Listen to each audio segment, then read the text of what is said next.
Ei pessoal, tudo bem? Eu sou Anneli Soares e hoje eu vim aqui contar para vocês quais foram as leituras que eu fiz no mês de novembro. Então bora comigo pro vídeo de hoje. Bem pessoal, então vamos lá falar sobre leituras concluídas no mês de novembro de 2023. Então eu vou contar um pouquinho para vocês quais foram essas leituras, o que eu achei, o que eu senti e assim, quem sabe, iluminar vocês com ideias, dicas de leituras aí para os próximos meses.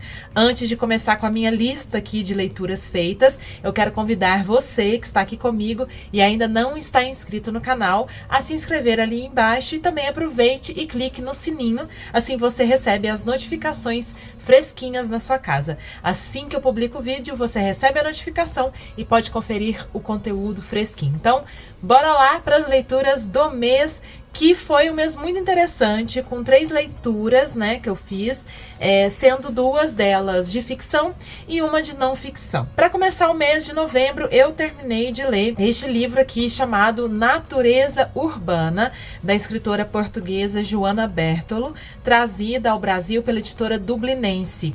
Vejam, gente, esse aqui é um livrinho bem curto, alguns chamam romance, outros chamam novela, mas independentemente do gênero, exatamente, eu quero falar para vocês que, apesar de ser muito curto, é um livro que mexe muito com a gente. Pelo menos foi assim que eu me senti, especialmente por causa da maneira como a Joana Bertolo conseguiu tratar temas que são muito caros a todos nós, embora algumas pessoas eu acho que ainda não se sintam tão conectadas quanto deveriam, e também até urgentes, né?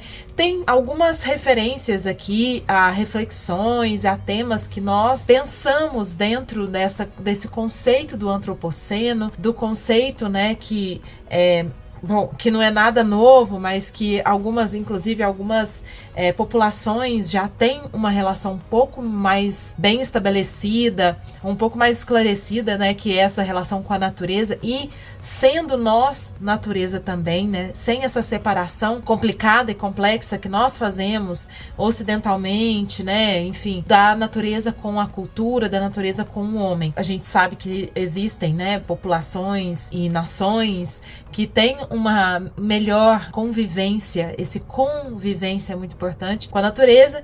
E bom, a Joana Bertolo, ela não se aprofunda nesses temas, ela não faz longas explicações, até por causa, né, da própria extensão do livro, mas ela levanta algumas questões aqui que são importantes, né, como essa de estarmos e sermos natureza. E essa natureza, né, urbana, que dá título ao livro, eu acho essa reflexão muito interessante de como que às vezes a gente está na cidade. Eu tô aqui, por exemplo, agora gravando esse vídeo e tô aqui ouvindo os sons dos carros, das motos passando, do trem passando aqui perto de casa. Depois tem uma confusão com algum ou outro passarinho que eu posso ouvir aqui.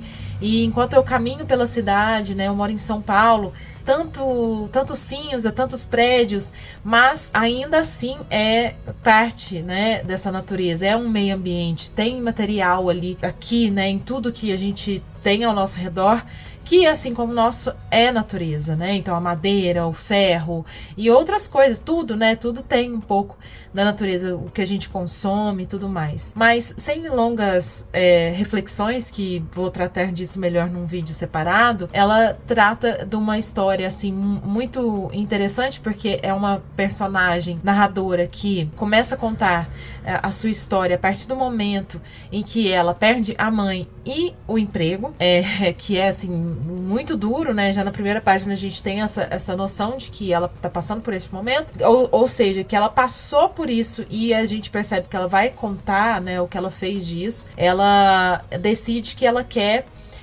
andar mais devagar. O primeiro pensamento dela eu quero andar mais devagar, e é um conceito simples, básico, meio bobo às vezes, né, falando assim, mas dentro da nossa sociedade a gente sabe que não é nada fácil, nada simples.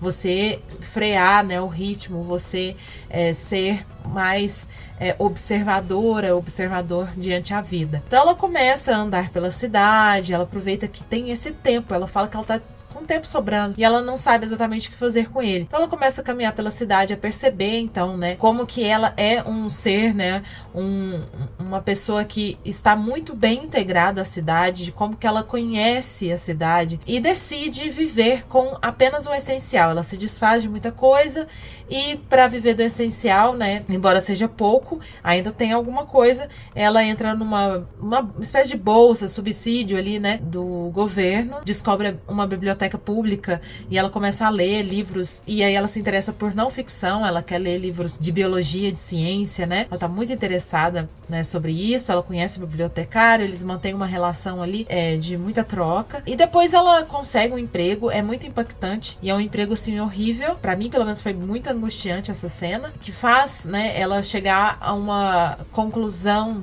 que é muito extrema, né? E aí acontece, que eu não vou falar o final, senão é um grande spoiler, né? É o tipo de livro que realmente não dá pra contar. E isso, né, essa decisão dela, que é extrema, é claro, mas leva a gente a pensar o que é que a gente tem feito num grau, né, logicamente, menor e de uma maneira, né, mais civilizada, sei lá, tipo, mais... Até o uso do civilizado aqui é curioso, né? Como que a gente pode agir, né, e reagir diante a má vontade das pessoas em mudar, em cuidar, né, do nosso mundo.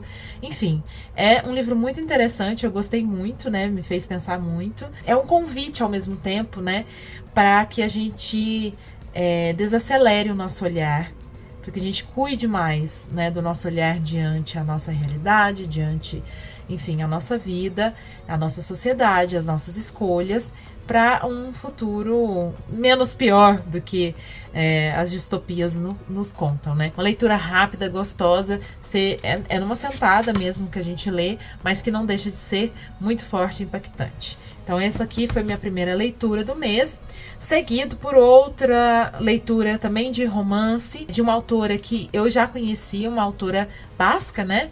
Espanhola, basca, que é a Carmeli Rayo, que foi publicada no Brasil pela editora Instante, traduzida pela Fabiane Seixas, né? Eu já li da Carmeli anteriormente o livro A Casa do Pai. É um romance que eu amei, que eu fiz resenha, então confira também se você se interessar. Esse aqui é o romance de estreia da autora, mas que foi trazido pela Instante agora, né? Depois do outro. É um romance de 2008, se não me engano. É um livro, gente, que a gente tem dois narradores, uma narradora personagem e também um narrador onisciente que aparece em alguns capítulos para contar um pouco da história passada da mãe da nossa protagonista. Então, ela está num momento também muito vulnerável, um momento muito intenso da vida dela, em que a mãe é internada porque foi encontrada na rua, perdida, assim, né, muito confusa, com uma doença, uma enfermidade que ela não coloca, mas eu acho que a gente pode deixar como entendido, né, que é um Alzheimer ou alguma demência, não sei, né, mas o que importa aqui, né, é essa relação que a nossa protagonista começa a estabelecer entre ela e a mãe, entre a memória e a ausência de memória, entre presente e passado, tratando das ambivalências, né, da vida, das relações. Percebe-se muito mais semelhante à mãe neste momento do que ela imaginava. Tem um fantasma na vida da nossa protagonista. O fantasma é o passado, é uma história de amor, né? Um relacionamento que ela teve que é muito cercado por violência, por censura. É uma violência que vem do terrorismo, questões, né, muito tensas ali no país, de grupos separatistas e terroristas, enfim. E a gente vai entendendo que essa história dela está regada dessas tensões políticas, né? A Nereia, que é essa personagem protagonista, é jornalista, então para mim isso é bem interessante, né? Porque eu sou jornalista, trabalhei muito tempo em redação e ela trabalha em redação, então achei bacana, né, ver um pouco, né, desse, não que seja algo importante necessariamente para a história, mas para mim, né, me chamou a atenção, é claro, né, até pelo próprio cansaço que ela vive, a protagonista, tipo, ela é mãe ela tá com a mãe internada, ela tem esse trabalho em redação muito pesado, ela tem problemas, né, com o editor dela, chefe. O casamento dela também não está lá, essas coisas. E aí tem uma tia dela que volta pra Espanha pra ajudá-la com a mãe, né, ou seja, ficar com a irmã. E essa tia também traz, né, dentro da história, uma outra questão que é da imigração, né, por causa da violência do país e imigração, né, que acontece entre países da Europa, que é bem comum, mas a ausência diferente da tia, né, que sempre foi essa presença na vida dela, mas uma presença entre hiatos, né, tipo essas visitas que a tia dela faz durante toda a vida, ela recorda muito, ao mesmo tempo, né, naquele primeiro momento a tia tá fora, e aí a mãe agora tá fora, o corpo tá presente, mas a mãe, onde está a mãe, né? Enfim, gente, é um livro muito reflexivo, né? Um livro denso, algumas temáticas que eu acho que são para mim bem interessantes, da memória, do luto, né? E esse luto é ainda mais complexo, né? Porque é um luto diante a ainda presença do corpo da mãe, mas é uma espécie de luto, né? Porque a falta da memória e o não reconhecimento, né, da mãe diante de uma filha, isso é muito dolorido, né? Mas é bem contemporâneo, assim, né? De modo geral, a gente pode dizer que é realmente uma literatura muito contemporânea. Eu já gravei um vídeo sobre ele, eu ainda não sei quanto que vai ao ar, mas depois vocês confiram, porque daí eu falo com mais detalhes algumas questões do próprio enredo, alguns detalhes da narrativa que me incomodaram um pouco, mas é bem específico, sabe? Essa crítica que eu fiz não deixou de ser uma leitura interessante. Eu prefiro A Casa do Pai, mas deixo essa sugestão para você também conhecer, e é um livro também curto, muito fluido, então quem sabe não te agrada, assim, tem temas aqui que me interessam muito, se você me acompanha sabe, então é uma dica também de leitura para vocês, tá bom? Então esse aqui foi o segundo livro lido, e por fim, gente, eu li, vocês que me acompanham vão dar risada, mas eu disse que eu traria mais sobre isso nos próximos meses, provavelmente, e de fato, né, o mês passado eu li um outro livro desse autor, esse mês agora eu volto com ele, que é Mito e Religião na Grécia Antiga, do Jean-Pierre Vernant, com a tradução da Joana Angélica Dávila Mello, pela WMF Martins Fontes. É um livro de não ficção, como o título diz, né? Ele vai tratar de mito e religião na Grécia Antiga.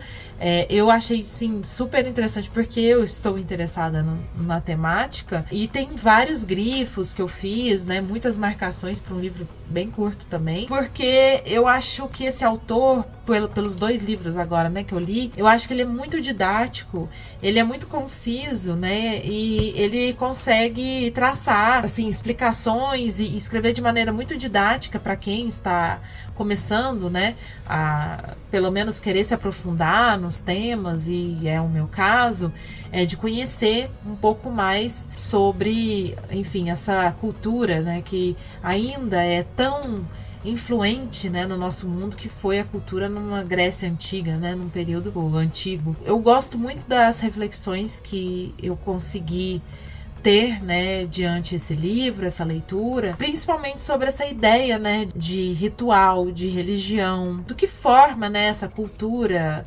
religiosa e mitológica no sentido amplo da coisa de falar, porque às vezes eu vi um vídeo esses dias, agora vocês vão me perdoar, mas eu não vou me lembrar do nome da professora, eu acho que é Júlia, agora eu esqueci o sobrenome, mas é um vídeo da Casa do Saber, e é uma historiadora que fala sobre mitologia, e ela destaca uma frase de um outro estudioso, né, de mitologia, que eu também não vou me lembrar o nome, mas que diz que mitologia é a religião dos outros, né? A gente tem muito essa ideia, né, tudo que não está dentro do nosso conceito de religião, e aí, né, vamos falar, assim, basicamente do cristianismo, ou do judaísmo e do cristianismo, a gente vê muito como mitologia, como mentira. E aqui a gente percebe que, claro, os gregos não tinham uma visão e uma vivência religiosa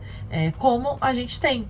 Porque não tem exatamente, até começando a falar, não tem exatamente essa vivência de algo dogmático, né? É uma vivência completamente diferente, né? A noção de deuses, a relação, né, que havia entre esses fiéis e os deuses, e as histórias, as narrativas, né, eram muito diferentes às nossas, né? Até porque a gente tá falando de politeísmo e como que isso difere, né, nas relações até dessa ideia nossa hoje e lá de religião e tudo mais. Todas essas consequências, né, que a gente vive hoje, porque vivemos num mundo de um só Deus. Basicamente, a gente aqui com o Jean-Pierre Vernant, a gente vê que existiam cultos, né, aos deuses, não necessariamente uma religião como a gente entende hoje, é isso que eu quero dizer. E outra coisa bem bacana, assim, que é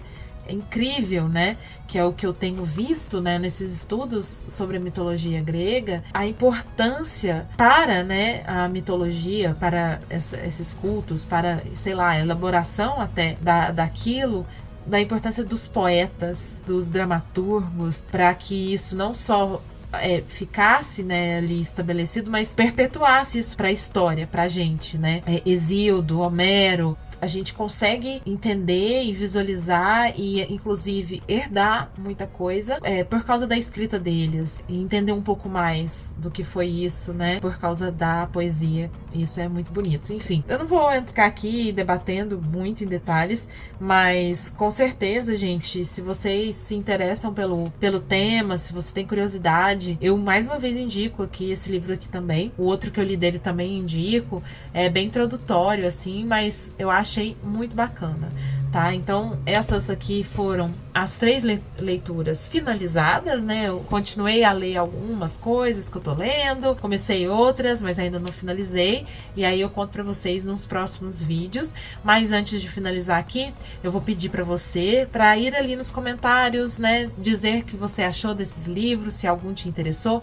Me conte o que você leu em novembro, me deu alguma dica de leitura bacana. E é isso, também peço, por favor, pra você não esquecer de deixar aquele joinha, que é muito importante pra mim, compartilhar com seus amigos essas dicas de leitura aqui.